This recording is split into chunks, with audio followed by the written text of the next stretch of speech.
আল্লাহ আমাদের বানিয়েছেন, পৃথিবীতে পাঠিয়েছেন, এখানে আমাদের প্রয়োজনটা কি, আমাদের এই অস্তিত্বের উদ্দেশ্যটা কি?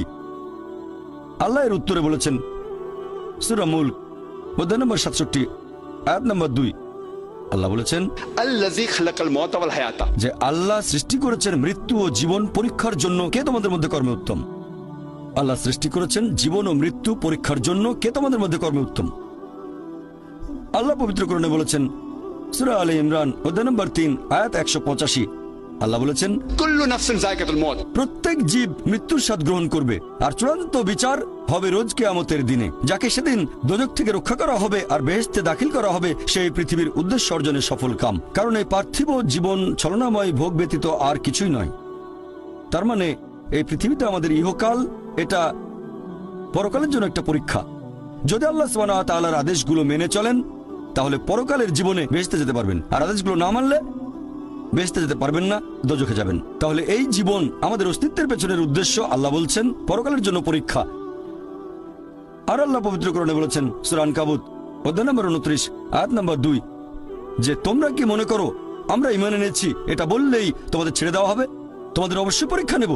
যদি শুধু মুখে বলেন আল্লাহকে বিশ্বাস করি, আমি একজন মুসলিম, আমি একজন মুমিন, এটা বললেই আল্লাহ ছেড়ে দেবেন? এখানেই পরীক্ষা শেষ। আল্লাহ বলছেন তোমরা জানো না আমি পরীক্ষা করব?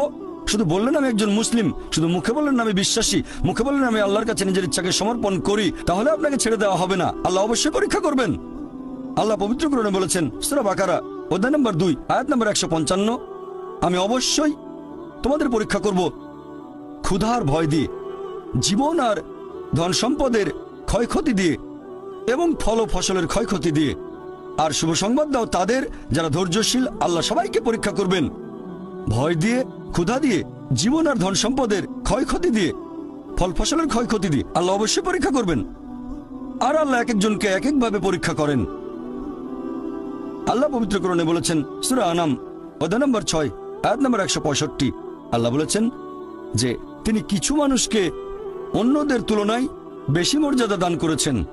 আল্লাহ সুবহানাহু ওয়া তাআলা কিছু মানুষকে অন্য মানুষদের তুলনায় বেশি মর্যাদা দিয়েছেন। আল্লাহ কোরআনে বলেছেন সূরা নাহল অধ্যায় নম্বর 16 আয়াত নম্বর 71 যে তিনি কিছু মানুষকে অন্য মানুষের তুলনায় শ্রেষ্ঠত্ব দান করেছেন। আল্লাহ এই কথা আবারও বলেছেন সূরা আনাম অধ্যায় নম্বর 6 আয়াত নম্বর 165 যে আল্লাহ সুবহানাহু ওয়া তাআলা কিছু মানুষকে অন্যদের তুলনায় বেশি মর্যাদায় উন্নীত করেছেন, আর তিনি যা দিয়েছেন তার ভিত্তিতেই তোমাদের বিচার করা হবে। এখানে অনেক লোকজন এভাবে প্রশ্ন করে আল্লাহ তাআলা এখানে সুবিচার করবেন কিভাবে? কেউ হয়তো জন্মায় গরিব পরিবারে, আবার কেউ জন্মায় ধনী পরিবারে, কেউ জন্মায় ভালো স্বাস্থ্য নিয়ে, কেউ জন্মায় অসুস্থ হয়ে। এটাই তো অবিচার। আল্লাহ তাআলা সুবিচার করেন না। তিনি এই সব আলাদা মানুষের জন্য আলাদা বিচার করবেন কিভাবে? আমরা জানি যে পার্থিব জীবনে আছে জন্ম আর মৃত্যু, বিভিন্ন অসুখ হতে পারে, কেউ গরিব কেউ ধনী, এই সবই আসলে পরীক্ষা। আর আল্লাহ পবিত্র কোরআনে বলেছেন সূরা আনফাল অধ্যায় নম্বর 8 আয়াত নম্বর 28 আল্লাহ বলেছেন যে অবশ্যই তোমাদের ধন সম্পদ আর সন্তান সন্ততি এগুলো তোমাদের জন্য পরীক্ষা। এরপর সূরা মুনাফিকুন অধ্যায় নম্বর 63 আয়াত নম্বর 9 যে তোমাদের সম্পদ আর সন্তান সন্ততি যেন তোমাদেরকে আল্লাহ তাআলার স্মরণে উদাসীন না করে। আল্লাহ তাআলা এক একজন মানুষকে এক একভাবে পরীক্ষা করেন। আপনি যদি কাউকে জিজ্ঞেস করেন যে ভালো কাজগুলো কি কি আর ভালো কাজগুলো কি, এ ব্যাপারে আস্তিক নাস্তিক সব ধরনের মানুষই তখন বলবে ভালো কাজ হচ্ছে দান করা, নিজে সন্তুষ্ট থাকা। কয়েকটা ভালো কাজের কথা বললে দান খয়রাত থাকবে। এখন একজন মানুষ পরোপকারী কি না সেটা আল্লাহ কিভাবে পরীক্ষা করবেন? কিন্তু সবার সম্পদ যদি সমান থাকে, পরীক্ষার ব্যাপারটা তাহলে আসবে কিভাবে? পরীক্ষা তখনই নেওয়া যাবে যখন কেউ হবে ধনী আর কেউ হবে গরিব। তাই আল্লাহ তাআলা এক একজনকে এক একভাবে পরীক্ষা করেন। হয়তো কেউ জন্ম নিয়েছে ধনী পরিবারে, তাই সম্পদ অনেক বেশি, আবার কেউ জন্মায় গরিব হয়ে। তবে যে লোকটা ধনী, ইসলামিক শরিয়া অনুযায়ী ইসলাম ধর্মের একটা স্তম্ভ হচ্ছে যাকাত, যে প্রত্যেক ধনী লোক যাদের সঞ্চয় নিসাব লেভেলের উপরে 85 গ্রাম স্বর্ণ, সে প্রতি হিজরি বছরে সেই সঞ্চয়ের 2.5% যাকাত হিসেবে দান করে দেবে। সেই লোক হতে পারে লাখপতি, হতে পারে কোটিপতি। যদি সে ঠিকমতো যাকাত দেয় তাহলে সে পাবে 5 নম্বর। হয়তো সে পুরো যাকাত দিল না, সামান্য কিছু অংশ দান করলো, যা দেওয়ার কথা তার 20% দিল, যেটা দেওয়া উচিত তার সামান্য অংশ দিল, তাহলে সে ফেল করবে। আবার কেউ হয়তো যাকাতই দেবে না, একেবারে শূন্য। আর গরিব লোককে কোনো জাকাত দিতে হবে না, সেভাবে ফুল নাম্বার। কিন্তু আমরা মানুষরা এইভাবে বলি, আহা বেচারা লোকটা খুব গরিব, এই লোকটার জীবনে শুধু সমস্যা আর সমস্যা। আর ধনীদের দেখে আমরা মুগ্ধ হই। আমাদের প্রিয় নবী বলেছেন যে একজন ধনী লোকের বেহেশতে প্রবেশ করা গরিবের চেয়ে অনেক বেশি কঠিন। আর পবিত্র কোরআন বলছে সূরা আনফাল অধ্যায় নম্বর 8 আয়াত নম্বর 28, ধন সম্পদ তোমাদের জন্য পরীক্ষা, এটা পরীক্ষা। আমরা বোকা তাই এভাবে চিন্তা করি যে এই লোকটার অনেক টাকা, আল্লাহ অনেক রহমত দিয়েছেন, এটা একটা পরীক্ষা।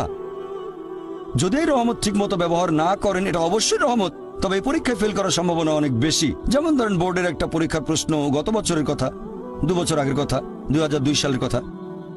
সেবারের প্রশ্ন খুব কঠিন ছিল, বেশিরভাগ ছাত্রছাত্রী উত্তর দিতে পারেনি। পরের বছর সেই প্রশ্নটা আসলো না, তখন এটা বলা বোকামি, ও দুঃখ, এবার তো আসলো না, আপনি তো খুশি হবেন যে এবার আসেনি। তাহলে সম্পদ একটা পরীক্ষা। তাহলে যাদের ধন সম্পদ নেই তাদের জন্য ধনীদের তুলনায় বেহেশতে যাওয়াটা অনেক সহজ।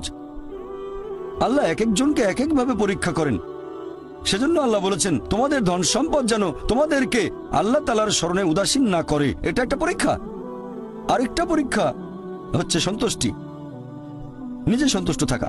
আর আমাদের নবী মুহাম্মদ সাল্লাল্লাহু আলাইহি ওয়াসাল্লাম বলেছেন, এটা আছে সহিহ বুখারীতে খণ্ড নম্বর 8 হাদিস নম্বর 447, নবী বলেছেন যদি কারো কাছে একটা পর্বত সমান স্বর্ণ থাকে, সে এরকম আরেকটা চায়। যদি কারো কাছে 1 পাহাড় স্বর্ণ থাকে, তারপরেও সে আরেকটা স্বর্ণের পাহাড় চায়। আর সর্বশেষে তার মুখগহ্বর পূর্ণ হয় কবরের মাটি দিয়ে। সে যত ধনী লোকই হোক, হয়তো সে পৃথিবীর মধ্যে সবচেয়ে ধনী লোক, তারপরেও সে আরো বেশি সম্পদ চায়। মানুষ সন্তুষ্ট হয় না, বেশিরভাগ মানুষ কখনোই সন্তুষ্ট হয় না। আল্লাহ পবিত্র কোরআনে বলেছেন সূরা নিসা অধ্যায় নম্বর 4 আয়াত নম্বর 32 যে আল্লাহ যেটা দিয়ে অন্য মানুষকে শ্রেষ্ঠত্ব দান করেছেন সেটার উপরে তোমরা কোনো রকম লালসা করো না। এভাবে বলবেন না যে হে আল্লাহ তুমি অমুককে অনেক সম্পদ দিয়েছো, অমুককে অনেক সুন্দর একটা গাড়ি দিয়েছো, এমন কিছু আল্লাহর কাছে চাইবেন না যেটা অন্য কাউকে আল্লাহ দিয়েছেন, এতে লোকসান হবে আপনার। আর আমাদের প্রিয় নবী মুহাম্মদ সাল্লাল্লাহু আলাইহি সাল্লাম বলেছেন, এটা আছে সহিহ বুখারীতে খণ্ড নম্বর 4, আমাদের নবী বলেছেন যে সেই লোকদের দেখো যাদের ভাগ্য তোমার চেয়ে খারাপ, সেই সব লোককে দেখো না যারা তোমার চেয়ে বেশি ভাগ্যবান। তা না হলে তোমরা আল্লাহ তাআলাকে স্মরণ করায় অবহেলা করতে পারো, তা না হলে প্রতিপালকের প্রতি অকৃতজ্ঞ হয়ে যেতে পারো। তাহলে নবী বলেছেন তাদেরকে দেখো যাদের ভাগ্য খারাপ। তখন আপনি বলছেন আচ্ছা এই লোকটার তো কোনো গাড়ি নেই, আমার একটা মারুতি অন্তত আছে। তাকে দেখবেন না যারা সে মার্সিডিজ, ও আমার মার্সিডিজ নেই কেন, ওই লোকের গাড়ি নেই, আমার তো একটা আছে। আপনি আল্লাহকে ধন্যবাদ জানাবেন। যখন মার্সিডিজ গাড়ির মালিকের সাথে নিজেকে তুলনা করবেন, ও আমার কেন মার্সিডিজ গাড়ি দিলেন না, তাদেরকে দেখবেন যাদের ভাগ্য খারাপ। তাহলে আপনি আল্লাহ সুবহানাহু ওয়া তাআলাকে স্মরণ করছেন। আর এটাই বৈশিষ্ট্য মানুষের। এরকম একটা গল্প যে এক লোকের মনে অনেক দুঃখ, কারণ তার কোনো জুতো নেই। তারপরে সে একটা লোককে দেখলো যার একটা পাই নেই। লোকটা অভিযোগ করতো আল্লাহর কাছে যে জুতো নেই, আল্লাহর কাছে অভিযোগ করতো আমার কোনো জুতো নেই। তারপর সেই লোকটাকে দেখলো যার একটা পা নেই, তখন সে আল্লাহকে ধন্যবাদ জানালো আমার অন্তত 2টো পা আছে। তাহলে সন্তুষ্ট হওয়া একটা পরীক্ষা। আমাদের নবী মুহাম্মদ সাল্লাল্লাহু আলাইহি ওয়াসাল্লাম বলেছেন, এটা আছে সহিহ বুখারীতে খণ্ড নম্বর 8 যে সত্যিকারের সম্পদ হচ্ছে সন্তুষ্ট হওয়া, ধন সম্পত্তি নয়। সত্যিকারের সম্পদ হলো সন্তুষ্ট হওয়া, পরিতুষ্ট হওয়া। আপনার যা কিছু আছে সেটার জন্য বলবেন আলহামদুলিল্লাহ, সকল প্রশংসা আল্লাহর। তাহলে হবেন সত্যিকারের মুমিন, হবেন সত্যিকারের বিশ্বাসী, হবেন সত্যিকারের মুসলিম, সন্তুষ্ট থাকবেন। অনেকে এভাবে বলে যে কোন কারণে আল্লাহ সুবহানাহু ওয়া তাআলা কিছু মানুষকে জন্ম থেকেই বানিয়েছেন স্বাস্থ্যবান, কিছু মানুষকে আল্লাহ সুস্বাস্থ্য দেন, আর কেউ জন্মায় অসুখ বিসুখ নিয়েই, হয়তো বংশগত কোনো রোগ, হার্ট ডিজিজ, কেউ বা জন্মায় বিকলাঙ্গ হয়ে। আল্লাহ কি অবিচার করছেন? আল্লাহ পবিত্র কোরআনে বলেছেন সূরা নিসা অধ্যায় নম্বর 4 আয়াত 40, আল্লাহ সুবহানাহু ওয়া তাআলা কারোর সাথে অনুপরিমাণে জুলুম করেন না। এটা একটা পরীক্ষা। আল্লাহ এক একজনকে এক একভাবে পরীক্ষা করেন। এরকম হতে পারে যে শিশু এখন জন্মাচ্ছে, সেই সময় মাসুম, নিষ্পাপ, তার কোনো দোষ নেই। আর পবিত্র কোরআন বলছে সূরা আনফাল অধ্যায় নম্বর 8 আয়াত নম্বর 28 যে তোমাদের ধন সম্পদ আর সন্তান সন্ততি তোমাদের জন্য পরীক্ষা।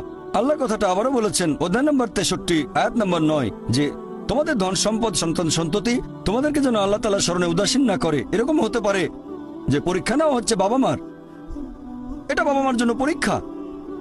এরপর আপনারা দেখবেন যখন কোনো মানুষের উপর বিপর্যয় আসে, সেটা হয় পরীক্ষা অথবা একটা শাস্তি। যে লোকগুলো আল্লাহ তাআলার পথ থেকে দূরে সরে গেছে তাদের জন্য এটা শাস্তি, আর যারা আল্লাহর পথে আছে তাদের জন্য পরীক্ষা। হতে পারে যে বাবা মা খুব ভালো মুসলিম, 5 ওয়াক্ত নামাজ পড়েন, হয়তো যাকাত দিয়েছেন, হজ পালন করেন, রমজান মাসে রোজা রাখেন, আল্লাহ তাদের একটা সন্তান দিলেন জন্ম থেকে যার হার্টের সমস্যা।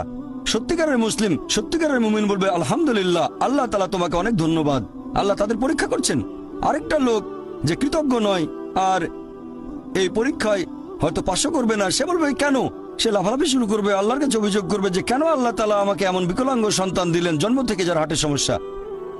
আর পরীক্ষা যত কঠিন পুরস্কার তত বেশি, পরীক্ষা যত কঠিন পুরস্কারের পরিমাণ তত বেশি।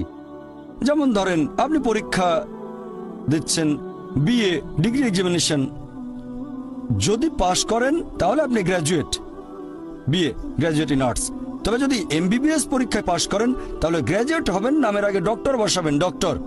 কিন্তু এমবিবিএস পরীক্ষায় পাশ করা এটা বিএ পরীক্ষায় পাশ করার চেয়ে অনেক বেশি কঠিন।